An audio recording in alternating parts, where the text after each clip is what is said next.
नमस्कार मित्रांनो, ठरलं तर मग या मालिकेच्या आजच्या भागात आता अचानकपणे रूमचा फ्यूज उडाल्यामुळे सायलीच्या रूममध्ये अंधारा झालेला असतो आणि त्यामुळे सायली आता रूमच्या लाईट्स ऑन करत असते. तेवढ्यातच ना मुद्दामून तिथे आता हा नागराजचा मुलगा राकेश बेडरूममध्ये आलेला असतो. खरं तर अर्जुन लाईट काय केली आहे ती बघायला बाहेर गेलेला असताना त्या संधीचा फायदा इथे असणारा हा नागराजचा मुलगा राकेश घेऊ लागतो आणि राकेशने हातात सुरा धरलेला असतो. इकडे असणाऱ्या या सायलीला असं वाटत असतं की अर्जुनच आला आहे आणि म्हणूनच मग ती पाठमोर होऊन पाहते तेव्हा तिथे आता हा राकेश आलेला असतो आणि राकेश येऊ नये ना आता मात्र तिच्यावर जोरदार हल्ला करणार असतो. तिच्या पोटात सुरा खुपसणार असतो. तेवढ्यातच मागून अर्जुन येतो आणि अर्जुनने त्याचा हात धरलेला असतो. सायलीसुद्धा त्याच्या आता गळा धरायचा प्रयत्न करत त्याच्या गळ्यातील चैन ना सायलीच्या हाती येते. इकडे खूप मोठी झटापट होते. तेव्हाच अर्जुन आहे ना त्या माणसाला पकडायचा प्रयत्न करत असतो, पण तो माणूस काही अर्जुनच्या हाती लागत नसतो. अर्जुन त्याच्या तोंडावरचा तो मास्क लावलेला असतो ना तो सुद्धा काढायचा प्रयत्न करत असतो, पण तो मास्कही आता काही केल्या निघत नसतो आणि मास्क निघत नसल्यामुळेच ना आता तो तिकडन पळ काढण्यासाठी बरेच प्रयत्न करत असतो, कारण तिथे जास्त वेळ थांबून सुद्धा उपयोग नाहीये ही गोष्ट सुद्धा त्याच्या लक्षात आलेली असते. कारण जर आपण पकडलो गेलो तर आणि म्हणूनच मग तो आता तिकडन पटकन पळ काढतो आणि तोपर्यंत इकडे अर्जुन जो आहे तो सायलीला सावरत असतो. अर्जुन जेव्हा सायलीला सावरतो तेव्हा सायली तिच्या हातामध्ये त्या माणसाची चैन असते जी की राकेशची चैन तिने खेचलेली होती. तर इकडे सायली ती चैन एकटक पाहत राहते, कारण सायलीला माहिती होतं की ह्या सगळ्यामध्ये दुसरं तिसरं कोणी नाही तर काहीतरी नक्कीच आपल्याला क्लू भेटू शकतो आणि याचसाठी तिने आता हा क्लू काढलेला होता. आणि तर दुसरीकडे आता सायली पटकन खाली येते. सगळ्याच घरातल्यांना आवाज गेलेला असतो आणि सगळेच घरातले जे आहे ना ते मात्र आता ओरडत असतात आणि म्हणत असतात की काय झालं सायली. अचानक मग आता सायलीवर हल्ला झाला आहे या गोष्टी अर्जुने सांगितलेल्या असतात. सोबतच आता त्याने पोलिसांना सुद्धा इमर्जन्सी मध्ये बोलवून घेतलेलं असतं आणि जेव्हा पोलीसही तिथे येतात ना तेव्हा मात्र आता पोलीस जे आहे ते बाहेर सगळीकडे शोधाशोध करत असतात. अर्जुन त्याचबरोबर अश्विनही दोघंही जण बाहेर जातात आणि ते दोघेही जण म्हणत असतात की आपण इकडे जाऊया, तू इकडे बघ मी इकडे बघतो. आणि दोघंही विरुद्ध दिशेला जाऊन शोध घ्यायचा प्रयत्न करतात, पण काही केल्या कुठेही तो सापडत नसतो. मग ती लोक विचार करतात की चोर घरात आला होता. मग तेव्हाच ना इकडे असणाऱ्या या सावंत इन्स्पेक्टरला सुद्धा बोलवलेलं असतं. तो सुद्धा सगळीकडे चौकशी वगैरे करतो आणि तरी सुद्धा ना काही सुद्धा सापडत नसतं. मग विचार येतो की काय चाललंय नक्की हे, आणि तेव्हाच ना इकडे तिकडे शोधाशोध सुरू असते. इकडे सायली जी आहे ती मात्र खूप मोठ्या धक्क्यात असते की हे सगळं केलं कोणी असेल, कोण असेल जो आपल्या घरी इतक्या रात्री शिरला आहे. नक्कीच ना काहीतरी गडबड आहे ही गोष्ट आता लक्षात आलेली असते आणि त्याच वेळेला ना सायली विचार करत असते, पण आता एवढ्या रात्री आपल्या घरामध्ये शिरलं तरी कोण. त्यावेळेला आता अस्मिता म्हणत असते की मला असं वाटतं जर चोर असेल तर मग आता सायली म्हणत असते की चोर नसू शकतो. चोर असेल तर तो थोडी ना सोन्याची चैन वगैरे घालून येईल. मग आता सायली तिच्या हातातली सोन्याची चैन वगैरे दाखवते. नशीब सायलीला काही झालं नाही असं देखील अर्जुन आता बोलत असतो. तेच आता अर्जुन तिथे येतो आणि अर्जुन जो आहे तो आता म्हणत असतो की आम्ही सगळीकडे शोधायचा प्रयत्न केला पण तो कुठेही सापडला नाही. तो आता सायलीवर हल्ला करायला आला होता. याचा अर्थ नक्कीच काहीतरी गडबड आहे. मग आता अर्जुन या सगळ्याच्या खोलाशी जायला बघत असतो.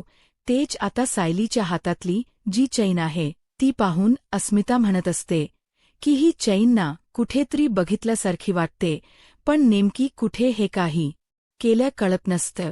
आणि तेव्हाच ना कल्पना म्हणत असते की अगं अशा चैन कितीतरी लोकांकडे असतात. आपण असं डायरेक्टली काहीच बोलू शकत नाहीये की हे सगळं काही कोणी केले काय नाही ते, त्यापेक्षा ना आपण आहे ना या सगळ्या काही गोष्टी नीट बघूया, निरीक्षण करूया काय आहे ते आपल्याला कळेलच. आणि त्याच वेळेला ना दुसरीकडे कल्पना पण म्हणत असते की मला तर समजतच नाहीये आपल्या अशा घरामध्ये कोण येऊ शकतं आणि अचानकपणे सायलीवर हल्ला करू शकतं. मग आता कल्पना म्हणत असते की आता झोप तर येणार नाहीये, पण तुम्ही रात्र झालीये त्यामुळे रूममध्ये ये जा आणि झोपायचा प्रयत्न करा, आराम करा, असं देखील कल्पनाने सायली अर्जुनला सांगितलेलं असतं आणि त्यांना रूममध्ये पाठवून दिलेलं असतं. अश्विनही आता अर्जुनला जाताना म्हणत असतो की काय असेल तर मला लगेच सांग. तेच आता कल्पना देवाकडे प्रार्थना करत असते की पुन्हा काही व्हायला नको, आमच्या घरामध्ये सगळं काही व्यवस्थित व्हायला हवं असंही ती आता मनातल्या मनात देवाला प्रार्थना करत म्हणत असते.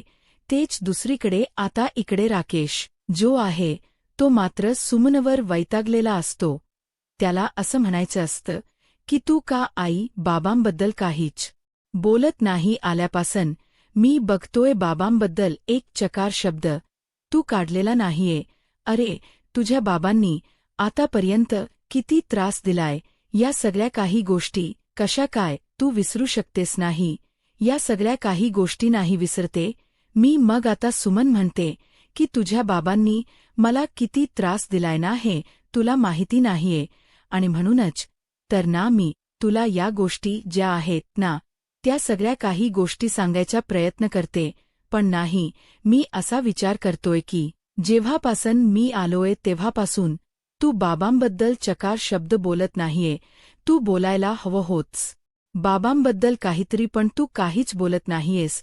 तेच आता दुसरीकडे पाहायला मिळत असतं की सायली अर्जुन रूममध्ये बोलत असतात.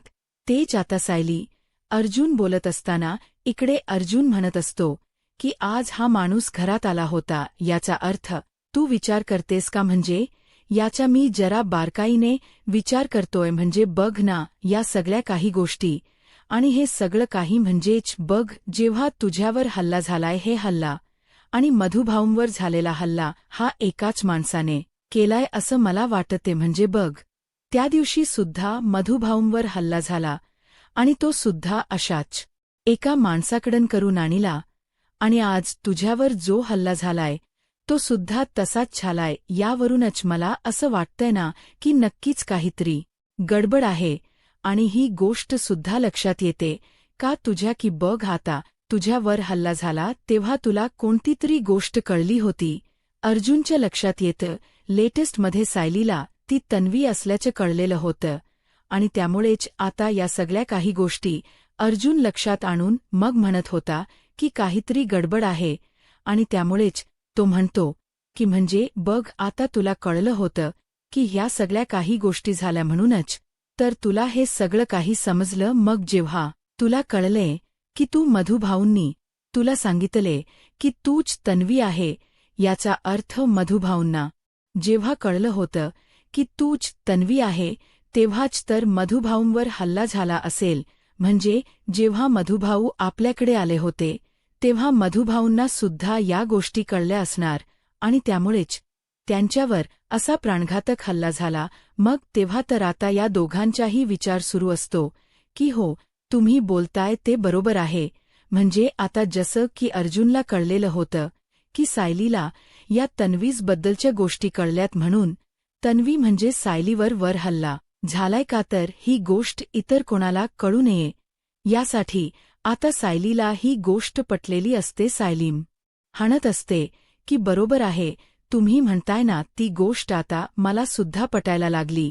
म्हणजे मधुभाऊंवर जेव्हा हल्ला झाला तेव्हा मधुभाऊंवर सुद्धा या गोष्टींचा समज झालेला असेल. म्हणजे जेव्हा मधुभाऊ दहीहंडीच्या दिवशी आपल्याकडे आलेले होते त्या दिवशी मधुभाऊंवर हल्ला झाला. म्हणजे तेव्हापासून मधुभाऊंना माहिती होतं की तूच तन्वी आहेस. ते म्हणजेच त्यांना सत्य माहिती असल्यामुळे समोरच्या व्यक्तीने त्यांना संपवायचा प्रयत्न केला का तर हे सगळं काही आपल्यापर्यंत पोहोचायला नको हाच यामागचा उद्दिष्ट होता. तर दुसरीकडे आता अर्जुन सायली या विषयावर एकदम गहन चर्चा करत असतात. तेव्हाच ना अर्जुन सायलीला म्हणत असतो, पण ही सगळी गोष्ट आता कोण करते? आणि तेव्हासुद्धा मधुभाऊंवर हल्ला करायचा प्रयत्न कोणी केला असेल? म्हणजे प्रिया तर ही तर जेलमध्ये होती. राहिला प्रश्न साक्षीचा, तर ती सुद्धा तेव्हा जेलमध्येच होती. मग बाहेर कोण होतं? तर नागराज आणि महिप्त हे दोघच जण बाहेर होते. मग या दोघांपैकी नक्कीच कोणीतरी हल्ला केलेला आहे आणि हे सगळं काही झालंय असंही आता म्हटलं जातं. मग आता या सगळ्या काही गोष्टी कोणी केल्या असतील? एकतर महिप्त आता तो म्हणतोय की तो पूर्ण सुधारलेला आहे. त्याचबरोबर तुला सांगते, आता नागराज हा जेलमध्ये आहे. नागराज जो आहे तो जेलमध्ये बसून सुद्धा काही करू शकतो हे अर्जुनला माहिती होतं. ते दुसरीकडे आता जेव्हा राकेश जो आहे तो सुमनला तोंडाला येईल ते बोलत असतो, तेव्हाच ना तिकडे आता प्रतिमा आलेली असते आणि प्रतिमा त्याच्यावर ओरडते. आणि ही कोणती पद्धत आहे आरडाओरडा करून बोलायची? तुला कळते का आजपर्यंत तुझ्या आईने तुझ्या बाबांमुळे किती काय काय भोगलेल आहे, किती त्रास सहन केलाय? तेव्हाच आता इथे असणारा राकेश विचार करतो की आपण काही जास्त बोलायला नको नाही, तर यांना असं वाटेल की मी तर बाबांच्याच बाजूने आहे म्हणून आता तो आईची माफी वगैरे मागतो. आणि तेव्हाच सुमन त्याला म्हणत असते की आता तुला माफ करते, पण पुन्हा त्या माणसाचा विषय ना या घरात काढू नकोस. त्या माणसाचा विषय काढला तर मला राग येतो असंही आता इथे असणारी सुमनही त्याला बोलत असते. आणि सुमन जेव्हा या सगळ्या काही गोष्टी बोलते तेव्हा प्रतिमा ही वॉर्निंग देत त्याला सांगत असते की हो बरोबर आहे, हे सगळं काही पुन्हा बोललं केलं नाही पाहिजे. आताच्या आता तुझ्या आईची माफी माग हेही आता सांगितलेलं असतं. मग आता ती माफी वगैरे मागायला सुरुवात करतो तो. तेच दुसरीकडे आता सायली अर्जुन बोलत असतात तेव्हा ना कळप नसतं की नागराज आणि महिप्त या दोघांमध्ये कोणी या सगळ्या काही गोष्टी केलेल्या असतील. तेव्हाच ना अर्जुन म्हणत असतो की नागराज जरी जेलमध्ये असला तरी सुद्धा तो जेलमध्ये बसून सुद्धा काही करू शकतो. मग आता काय करायचं आहे काही समजत नसतं. तेव्हाच ना आता तो म्हणत असतो की जर नागराजला वाटत होतं की हे सगळं काही कळू नये तर नागराजनेच खरी तन्वी लपवली होती आपल्या सगळ्यापासून. म्हणजे त्याला खरी तन्वी कोण आहे माहिती आहे, म्हणून नंतर त्याने आपल्यासमोर त्या प्रियाला आणून उभं केलं होतं. आणि त्यामुळेच या सगळ्या काही गोष्टी ज्या आहे त्या झालेल्या होत्या. पण तुम्हाला एक गोष्ट कळते का? हे सगळं तर होत आहे, पण या सगळ्याच्या मागे नागराज काकाही असू शकतात. म्हणजेच नागराज काकाने तर प्रियाला आणलं होतं. ही गोष्ट आता सायली अर्जुनच्या लक्षात आलेली असते. म्हणजेच मधुभाऊंवर जो हल्ला झाला तो दुसरा तिसरा कोणी नाही तर नागराजनेच केलेला होता. या सगळ्या गोष्टी आता समजलेल्या असतात, पण या सगळ्याची शहानिशा तर अजूनही करायची आहे असंही आता म्हटलं जातं. पण नेमकं काय आणि कसं करायचं ना हे काही केल्या आता कळत नसतं. तेच आता दुसरीकडे पाहायला मिळत असतं की सायली दुसऱ्या दिवशी विचार करत असते की आपण एकदा का बाहेर गेलं, प्रियाला भेटलं की सगळ्या काही गोष्टी आपल्याला समजतील.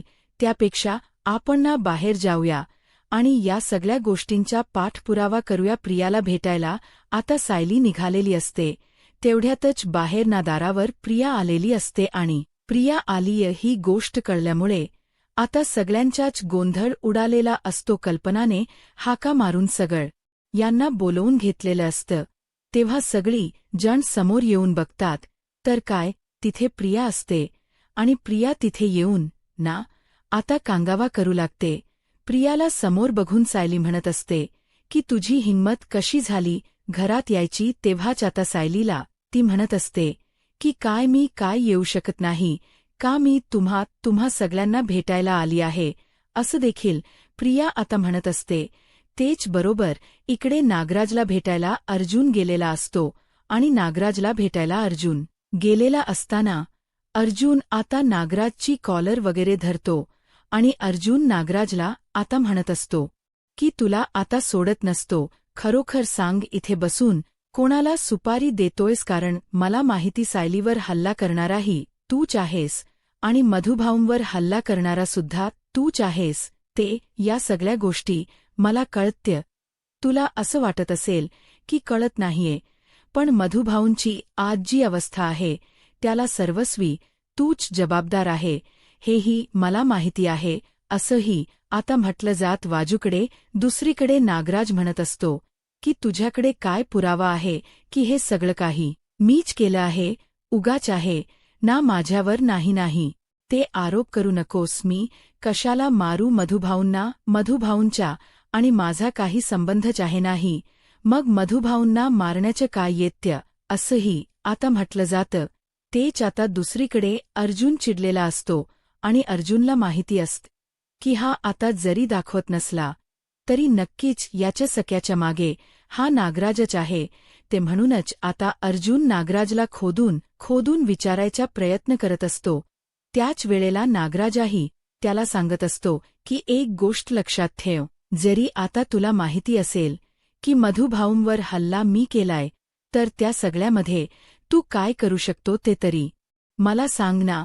मग इकडे अर्जुन अजूनच चिडतो. तेच आता दुसरीकडे प्रिया घरी आलेली असते, तिच्या वकील अनितासोबत, एका हवालदारसोबत. तेव्हाच ना आता प्रिया घरी आल्याबरोबर प्रियाला सांगितलं जातं की तुझी हिंमत कशी झाली या घरामध्ये यायची. तेव्हाच ना ती सांगत असते की मला तुम्हा सगळ्यांना यांना भेटायचं होतं म्हणूनच मी आले आहे. मग तेव्हाच काय एवढं भेटून बोलायचं आहे का आलीस घरी?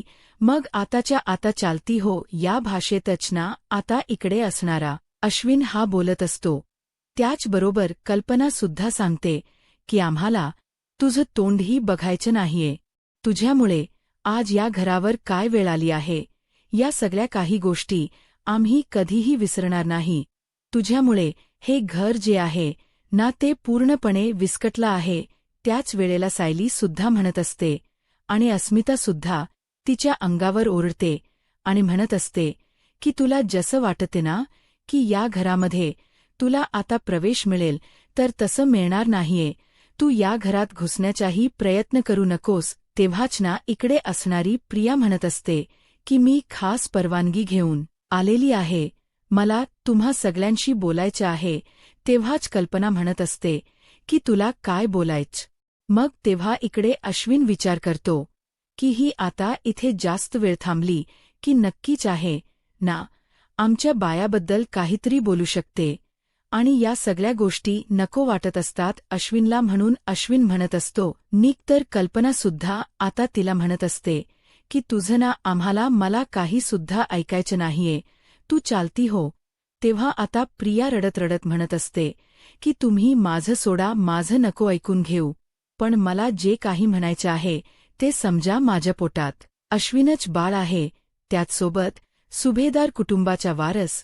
मग सुभेदार कुटुंबाच्या वारसाला सुद्धा तुम्ही एक्सेप्ट करणार नाही, असं देखील आता प्रिया बोलत असते.